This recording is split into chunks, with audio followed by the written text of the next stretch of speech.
Si les élections municipales de 2026 sont encore loin, et qu'entre-temps il faudra se préoccuper des sénatoriales et des européennes, à Paris, c'est déjà un sujet qui est sur toutes les lèvres. Selon le journaliste Olivier Beaumont, grand reporter du service politique au Parisien, la majorité présidentielle cherche déjà son candidat pour affronter Rachida Dati, actuelle maire du 7e arrondissement, qui semble être la candidate naturelle de la droite pour ce scrutin. La preuve, elle a déjà commencé sa campagne, en dénigrant, à chaque fois qu'elle en a l'occasion, Anne Hidalgo, notamment sur la thématique sécuritaire.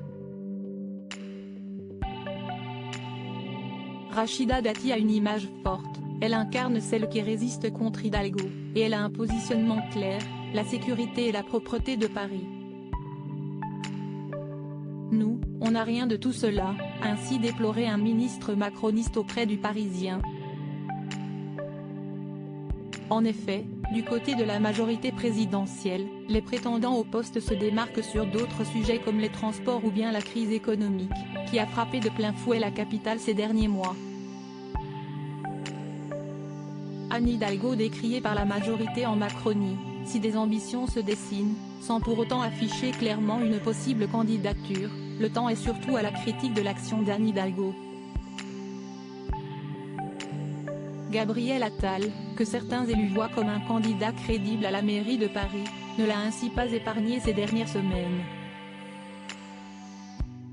Est apprécié aussi le combat du ministre des Transports, Clément Beaune, pour limiter l'impact de l'inflation sur le prix du pass Navigo en Île-de-France, qui passera à 84,10 € le 1er janvier, au lieu des 90 € attendus par la région.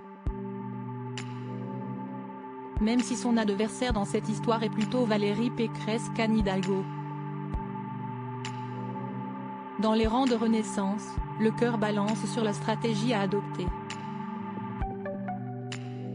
Se lancer corps et âme dans la bataille dès maintenant, quitte à laisser Rachida Dati prendre trop d'avance, ou bien laisser passer les sénatoriales en 2023 puis les européennes en 2024, un cadre du parti a tranché auprès du Parisien. Paris, on a le temps d'y penser. Article écrit en collaboration avec 6 médias Crédit Photo, Stéphane Le Mouton.